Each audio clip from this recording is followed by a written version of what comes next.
Bismillahirrahmanirrahim. Assalamualaikum warahmatullahi wabarakatuh. Mohon izin memperkenalkan diri. Nama saya Abdul Latif Kurniawan sebagai mahasiswa Prodi Manajemen Rumah Sakit Angkatan 20 di Universitas Muhammadiyah Yogyakarta. Kali ini saya akan membahas tentang penerapan prinsip healing environment pada perancangan rumah sakit kanker di Jakarta Pusat. Jurnal ini dibuat oleh Hanifah Sekar Putri, Ahmad Farhan, Agung Kumoro Wahyu Wibowo, Prodi Arsitektur Fakultas Teknik Universitas 11 Maret Surakarta pada bulan Januari 2024. Baik, saya mulai dari latar belakang. Kasus kanker di Indonesia pada tahun 2020 tercatat sebanyak 396.614 kasus baru dan 234.511 kematian. Data ini menunjukkan peningkatan pada tahun 2020 sebesar 13%. Namun, tingginya angka prevalensi kanker tidak sebanding dengan fasilitas yang sudah tersedia. Pasien kanker membutuhkan sebuah penanganan, tidak hanya dari aspek fisik, namun juga dari aspek psikis.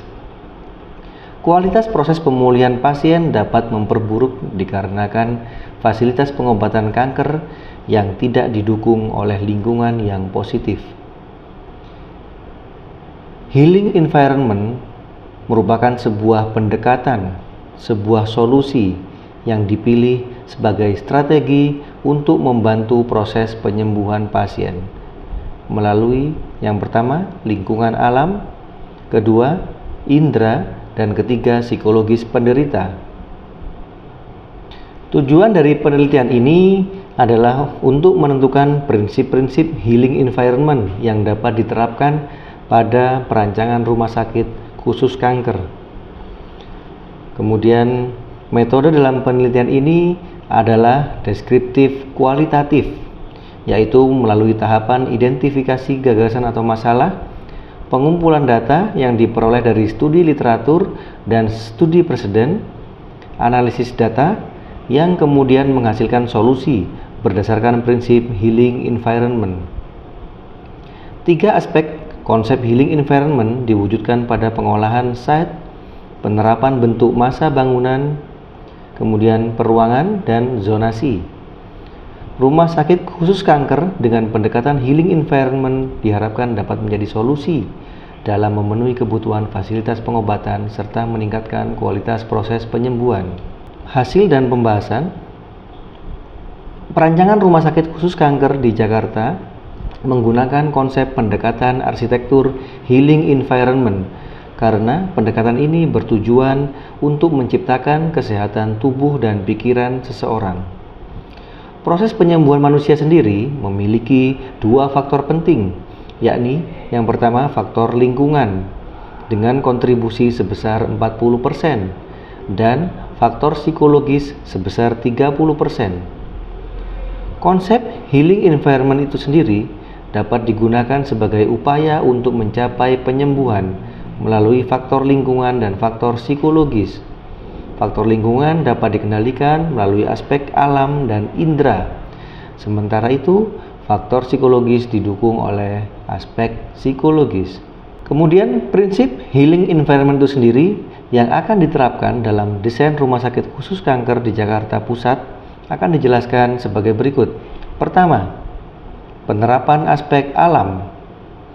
Alam memiliki efek restoratif seperti menurunkan tekanan darah, memberikan kontribusi bagi keadaan emosi yang positif, menurunkan kadar hormon stres, dan meningkatkan energi. Unsur alam yang ditempatkan ke dalam pengobatan pasien dapat membantu menghilangkan stres yang diderita oleh pasien.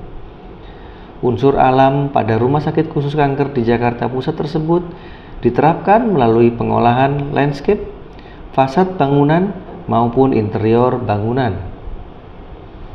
Pengolahan tapak pada Rumah Sakit Khusus Kanker di Jakarta Pusat tersebut dilakukan dengan mempertahankan unsur alam, yaitu melalui penataan dan pengoptimalan landscape.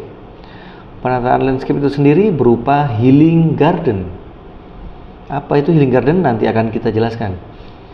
Healing garden tersebut didesain di tengah untuk memberikan akses seluruh bangunan ke area hijau, sehingga suasana alam yang disajikan dapat dirasakan dari masa bangunan yang mengelilinginya.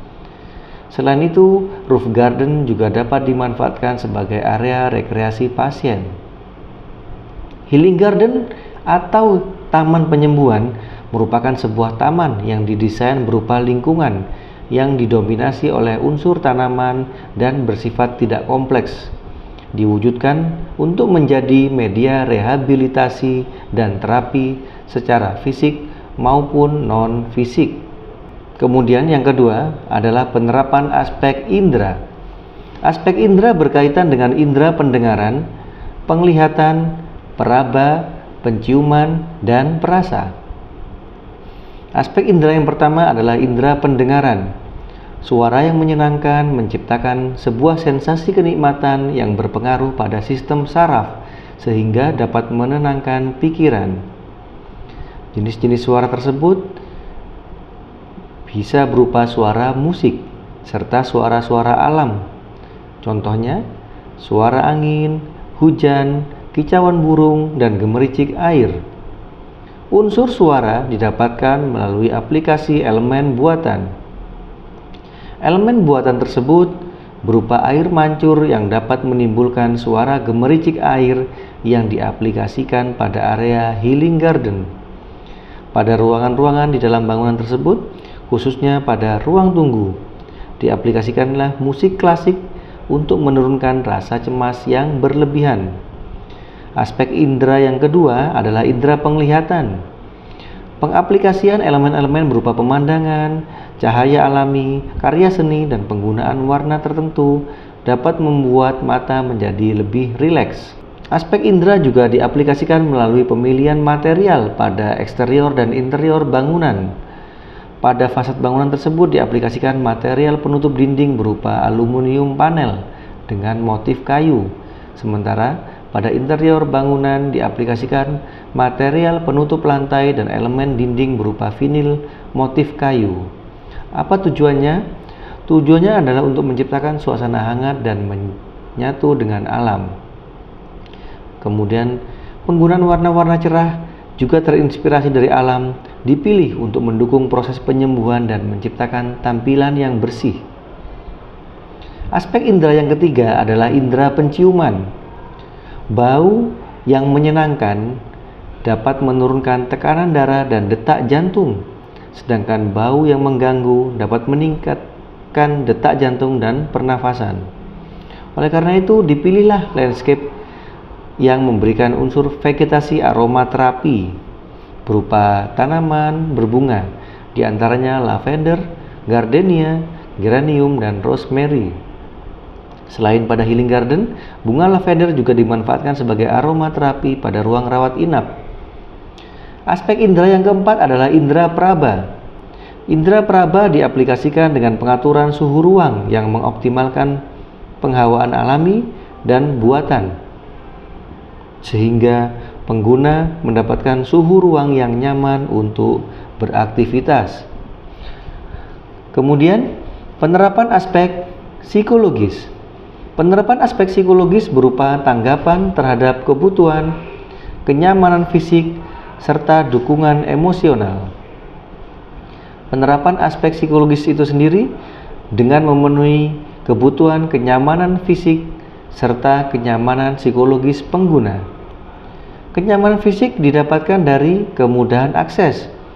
Ruang-ruang yang memiliki fungsi berkaitan akan lebih mudah jika letaknya berdekatan. Sementara ruang-ruang yang membutuhkan privasi dan ketenangan akan lebih nyaman jika letaknya terpisah dari ruang publik. Oleh karena itu, perbedaan karakteristik dan kebutuhan ruang menciptakan zonasi pada tapak.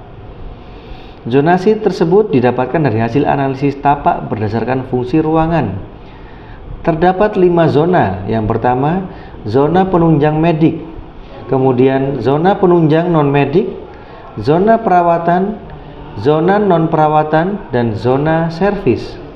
Selain itu, berdasarkan tingkat privasi, zonasi pada perancangan rumah sakit dibagi menjadi 4 zona utama. Yang pertama zona publik, kemudian zona semi publik, zona semi privat, zona privat, dan zona servis. Kesimpulan dan saran. Setelah dilakukan analisis, terdapat berbagai macam prinsip healing environment yang dapat diterapkan sebagai penyelesaian pada rumah sakit khusus kanker di Jakarta Pusat. Prinsip healing environment tersebut diterapkan sebagai berikut. Pertama, alam. Prinsip alam dapat digunakan dalam pengolahan tapak bangunan, yaitu dengan mengoptimalkan landscape berupa healing garden serta roof garden, penggunaan vegetasi aromaterapi, dan penciptaan suara alam seperti kicauan burung, gemericik air, dan water feature. Aspek kedua adalah aspek indera. Prinsip indera diwujudkan dengan menerapkan elemen-elemen yang merangsang indera penglihatan, indera penciuman, indera pendengaran, dan indera peraba pada tapak maupun peruangan bangunan. Berikutnya, aspek psikologis. Prinsip psikologis diterapkan dengan memenuhi kebutuhan kenyamanan fisik serta kenyamanan psikologis pengguna. Kenyamanan fisik didapatkan dari kemudahan akses yang mendukung proses kegiatan pengguna. Pembagian zonasi serta perancangan sirkulasi pada tapak diterapkan untuk menciptakan kenyamanan fisik bagi pengguna. Kemudian, hal yang menarik dari jurnal ini adalah adanya penerapan prinsip healing environment di mana pada para pasien kanker tidak hanya membutuhkan sebuah penanganan dari aspek fisik saja, namun juga dari aspek psikis. Itulah yang mendorong kualitas proses pemulihan pasien, sangat berpengaruh terhadap perubahan pasien atau malah semakin memperburuk kondisi pasien. Penerapan healing environment ini diharapkan dapat mendukung proses penyembuhan para pasien kanker melalui integrasi antara manusia, alam, dan arsitektur. Bila diterapkan di Indonesia, kami menyarankan pada perancangan rumah sakit khusus kanker ini dengan pendekatan healing environment, yaitu dengan lebih memaksimalkan penerapan aspek-aspek pada healing environment secara lebih mendalam, serta memaksimalkan elemen-elemen yang dapat merangsang interaksi sosial dan distraksi positif bagi pasien. Penerapan healing environment diharapkan dapat mendukung proses penyembuhan para pasien kanker dengan 3 aspek tersebut tadi: manusia, alam, dan arsitektur. Demikian yang bisa saya sampaikan. Kurang lebihnya mohon maaf. Billahi taufiq wal hidayah. Assalamualaikum warahmatullahi wabarakatuh.